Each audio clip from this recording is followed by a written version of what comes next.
ముందుగా వీడియోకి ఒక లైక్ కొట్టి జైశ్రీరామ్ కామెంట్ చేయండి. లైక్ కొట్టడం మాత్రం అసలు మర్చిపోకండి. వీడియో చూస్తున్నారు కానీ లైక్ కొట్టడం లేదు. దయచేసి ఒక లైక్ కొట్టండి. ఆ పరమేశ్వరుడు ఆశీస్సులు మీపై ఎల్లప్పుడూ ఉంటాయి. ఈరోజు మనం పార్వతీదేవికి పరమేశ్వరుడు చెప్పిన శివరాత్రి కథ గురించి తెలుసుకుందాం. మన హిందువులు ముఖ్యమైన పండుగలో మహాశివరాత్రి కూడా ఒకటి. ఎంతో మంది శివ భక్తులు సంవత్సరంలో కూడా ఈ పండగ కోసం ఎదురు చూస్తూ ఉంటారు. ఈ సమయంలో ప్రకృతిలో ఉన్న ప్రతి జంతువు శివుడుని తలుచుకుంటూ ఉంటుంది. అయితే 2025లో శివరాత్రి ఫిబ్రవరి 26న రాబోతుంది. ఆ రోజున భక్తులు శివుడికి ఎన్నో విరాళాలు అర్పిస్తారు. పాలతో గంగాజలంతో శివలింగానికి అభిషేకం చేస్తారు. ఇలా చేస్తే శివుడి ఆశీస్సులు మనపైనే ఉంటాయి. అలానే మనం ప్రతి పనిలో విజయం సాధిస్తాం. మహాశివరాత్రి రోజున శివుని భక్తులందరూ ఒక ప్రత్యేకమైన వ్రతం చేస్తారు. ఈ వ్రతానికి చాలా త్వరగా ఫలితం లభిస్తుందని భక్తులు చెబుతుంటారు. అయితే మహాశివరాత్రి రోజు చేయబోయే వ్రతం గురించి మన పురాణాలు కూడా వర్ణించబడింది. ఈ వ్రతాన్ని ఎలా చేయాలో అనే దాని గురించి ఎన్నో సూచనలు మన పురాణాల్లో క్లియర్గా చెప్పబడ్డాయి. వ్రతం చేసేవారు రోజు మొత్తం ఉపవాసం ఉండాలి. కేవలం పండు మాత్రమే తినాలి. అలాగే రాత్రిపూట నిద్రపోకూడదు. జాగారం చేయాలి. ఇలా ఎవరైతే ఉపవాసం చేస్తారో వాళ్లపైన ఖచ్చితంగా శివుడు ఆశీస్సులు ఉంటాయి. వాళ్ల కష్టాలన్నీ తొలగిపోతాయి. వీటితో పాటు చెడు శక్తుల ప్రభావం తగ్గుతుంది. శివరాత్రి రోజున ఉపవాసం ఉండటంతో పాటు వ్రతం చేసే భక్తులు ఖచ్చితంగా మహాశివరాత్రి కథను వినాలి. ఈ కథను వింటేనే వ్రతం పూర్తవుతుంది. దీనివల్ల అన్ని పాపాలు తొలగిపోతాయి. మనం కోరుకున్న కోరిక కూడా తీరుతుంది. అందుకని మీరు కూడా మహాశివరాత్రి కథను ఖచ్చితంగా వినాలి. విని వ్రతాన్ని ఆచరించాలి. ఇప్పుడు మనం ఈ వీడియోలో పురాణాలలో చెప్పబడిన మహాశివరాత్రి యొక్క కథ గురించి క్లియర్గా చెప్తాను. ఈ కథను సాక్షాత్తు శివుడు పార్వతీదేవికి చెప్పాడు. ఈ కథలు తినే ముందుగా మన ఛానల్ని లైక్ చేసి సబ్స్క్రైబ్ చేసుకోండి. ఒకసారి పార్వతీదేవి మరియు శివుడు కైలాసంలో విశ్రాంతి తీసుకుంటున్నారు. ఇంతలో పార్వతీదేవి శివుడితో మాట్లాడుతూ, ప్రభువు మృత్యులోకంలో కూడా మీరు ఉండాలంటే ఏం చేయాలి?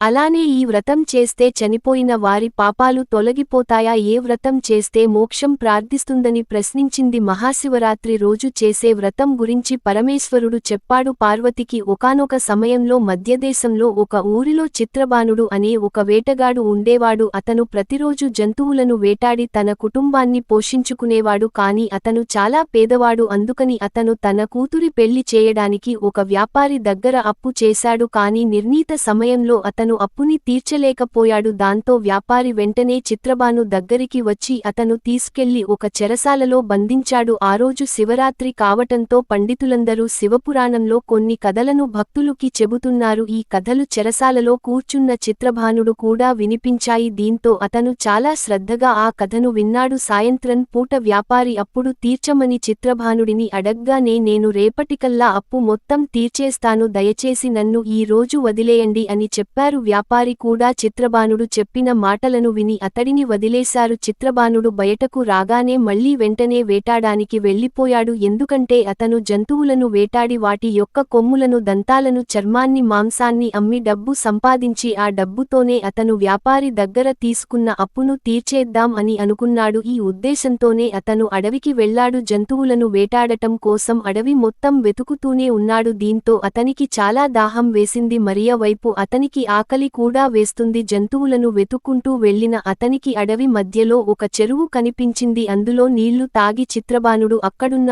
ఒక మారేడు చెట్టు పైన కూర్చుని జంతువుల కోసం ఎదురుచూస్తున్నాడు. కాని ఆ చెట్టు కింద ఒక శివలింగం కూడా ఉంది. కాని చిత్రబాను దాన్ని అస్సలు గమనించలేదు. ఎవరికి కనిపించకుండా దాక్కోవడానికి ఆ చెట్టు యొక్క ఆకులను తుంచి కింద పడేసి మంచి ప్రదేశాన్ని వెతుక్కుంటారు. కాని అతనికి తెలియకుండా మారేడు చెట్టు కింద ఆకులన్నీ శివలింగం పైన పడుతున్నాయి. ఆ రోజు మహాశివరాత్రి మారేడు చెట్టు ఆకులు శివలింగం పైన పడటంతో శివుడికి పూజ జరిగింది. అతనికి తెలియకుండానే అతను శివుడిని పూజించాడు. కాసేపటికి ఆ రాత్రి కాగానే అక్కడ చెరువులో నీళ్లు తాగడానికి ఒక జింక వచ్చింది. కాని అది గర్భంతో ఉంది. వెంటనే చిత్రబానుడు బాణాన్ని లాగి దాని వైపు లక్ష్యంగా పెట్టాడు. అది గమనించిన జింక ఆ వేటగాడితో, నేను ఒక గర్భవతిని, కాసేపట్లో నా సంతానం ఈ భూమి మీదకి రాబోతుంది. ఒకవేళ నువ్వు నా పైన బాణంతో దాడి చేస్తే ఒకేసారి 2 అమాయక జంతువుల ప్రాణాలు తీసిన వాడు అవుతావు. నీకు పాపం తగులుతుంది. అందుకే నేను నా సంతానానికి జన్మనిచ్చి వెంటనే తిరిగి నీ దగ్గరికి వచ్చేస్తాడు. అప్పుడు నువ్వు నన్ను చంపేయమని చెప్పింది. ఆ మాట విన్న వెంటనే వేటగాడికి ఆ జింక పైన జాలి కలిగింది. అందుకే ఆ జింక చెప్పిన మాటలను అతను అంగీకరించాడు. జింక కూడా వెంటనే అక్కడి నుంచి వెళ్ళిపోయింది. కాసేపటికి అక్కడికి మరొక జింక వచ్చింది. దాన్ని చూసి ఆ వేటగాడు చాలా ఆనందించాడు. అది దగ్గరికి రాగానే ఒక బాణాన్ని దాని వైపు గురిపెట్టాడు. అప్పుడు ఆ జింక, నేను నా భర్త కోసం వెతుకుతున్నాను, నా భర్త ఎక్కడికి వెళ్లారో తెలియట్లేదు, ఒకసారి నేను నా భర్తతో కలిసి మళ్లీ తిరిగి వస్తాను, కాసేపటి వరకు మీరు నన్ను వదిలేయండి అని వేడుకుంటుంది. జింక చెప్పిన మాటలకి వేటగారి హృదయం కరిగిపోయింది. అందుకే అతను ఆ జింకను కూడా వదిలేశాడు. ఇలా వేటగాడు రెండుసార్లు తనకు దొరికిన జంతువులను వదిలేశాడు. కానీ మరోవైపు అతనికి తీవ్రంగా ఆకలి వేస్తుంది. ఒకవేళ నేను ఏదైనా జంతువును వేటాడకపోతే ఆకలితో చచ్చిపోతానని చిత్రబాణుడు తనలో తానే బాధపడుతూ ఉండిపోయాడు. రాత్రి కాగానే అక్కడికి మరొక జింక తన పిల్లలతో నీళ్లు తాగడానికి వచ్చింది. మళ్లీ అతను వేటాడడానికి ఒక జంతువు దొరికిందని ఆనందపడ్డాడు. ఈసారి కూడా చిత్రబాణుడు ఆ జింక వైపు గురిపెట్టగాన, నేను నా పిల్లలని నా భర్త దగ్గర విడిచిపెట్టి వస్తాను, దయచేసి ప్రస్తుతానికి నన్ను వదిలేయండి, నేను మళ్లీ తిరిగి వస్తానని పంచభూతాల సాక్షిగా ప్రమాణం చేసి చెప్తుంది. ఇప్పటికే వేటగాడు 2 జింకలను వదిలేశారు. ఈసారి కూడా వదిలేస్తే తనకి ఆహారం దొరకదని భావించి, నేను అస్సలు ఆ పని చేయలేను, నాకు కూడా భార్యాపిల్లలు ఉన్నారు,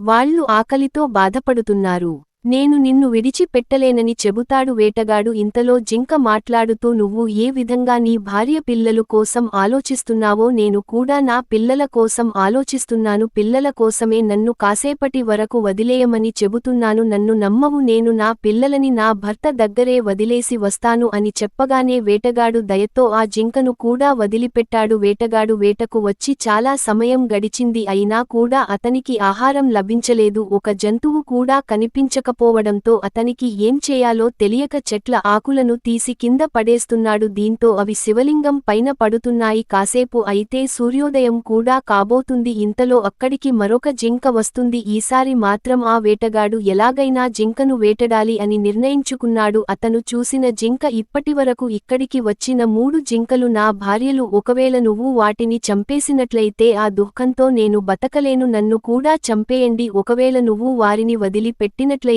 నన్ను కూడా కాసేపు వదిలిపెట్టు, నేను వాళ్లని కలిసి తిరిగి వస్తాను, అప్పుడు నన్ను చంపి ఆకలి తీర్చుకో అని చెప్పింది. ఆ మాట విన్న వెంటనే రాత్రి నుంచి జరుగుతున్న సంఘటనలు మొత్తం వేటగాడికి గుర్తు వస్తాయి. ఇతను ఆ కథ మొత్తాన్ని జింకకు చెప్పాడు. మీరు నా 3 భార్యలను వదిలిపెట్టారు, నన్ను చంపితే మీరు ఆ ధర్మానికి పాల్పడిన వారు అవుతారు, మీరు వాళ్లని నమ్మి ఏ విధంగా వదిలేశారో అదే విధంగా నన్ను కూడా వదిలేయండి, నేను నా భార్య పిల్లలతో కలిసి సంతోషంగా ఇక్కడికి తిరిగి వచ్చేస్తానని చెప్పింది. ఒకవైపు ఆకలితో ఉండటంతో ఉపవాసం కూడా పూర్తయింది. అలాగే రాత్రిపూట నిద్రపోకపోవటంతో జాగారం కూడా పూర్తయింది. దీంతో అతనికి తెలియకుండానే అతను వ్యక్తం చేశాడు. శివలింగం పైన మారేడు ఆకులను వేయడంతో వేటగాడి కఠిన హృదయం నిర్మలంగా మారిపోయింది. మనసులో దయాభావం కలిగింది.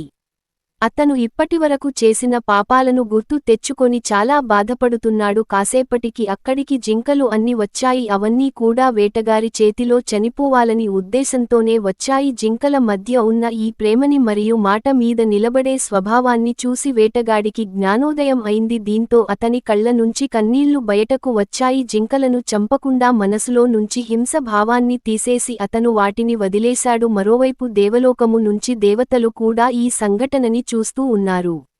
ఈ దృశ్యాలను చూసిన వెంటనే వాళ్లు కూడా ఆనందించి పూలవర్షం కురిపించారు. ఆ సమయంలో ఒక పుష్పక విమానం అడవుల్లోకి వచ్చింది. ఆ వేటగాడు ఇంకా జింకలు అన్ని ఆ పుష్పక విమానంలో కూర్చుని మోక్షాన్ని పొందాయి. ఈ విధంగా శివుడు పార్వతీదేవికి మహాశివరాత్రికి సంబంధించిన కథను వివరించాడు. ఎవరైతే స్వచ్ఛమైన మనసుతో నన్ను పూజిస్తారో వాళ్ల పాపాలను నేను తొలగిస్తాను, జంతువులను హింసించిన వేటగారి పాపాలను కూడా నేను హరిచేస్తాను, వాళ్లకి ముక్తి కలిగిస్తాను, వాళ్లకి ముక్తి కలిగిస్తానని శివుడు పార్వతీదేవికి చెప్పాడు. ఈ విధంగా పార్వతీదేవి ప్రశ్నకు సమాధానం దొరికింది. మహాశివుడు వేటగాడు యొక్క కఠినమైన హృదయాన్ని కూడా చాలా కోమలంగా మార్చేశారు. మనసు మొత్తం ప్రేమతో కరుణతో నింపేశారు. శివరాత్రి రోజునకు ఈ కథ వింటే ఖచ్చితంగా పాపాలన్నీ తొలగిపోతాయి. ఇప్పుడు శివుడికి బాగుంటుంది, మీరు చేస్తున్న ప్రతిభలలో విజయం సాధిస్తారు, మీ ప్రతి కోరిక నెరవేరుతుంది. ఈ కథ మీకు నచ్చినట్లయితే ఒక లైక్ చేసి ఓం నమఃశివాయ అని కామెంట్ చెయ్యి. మన ఛానల్ని సబ్స్క్రైబ్ చేసుకోండి.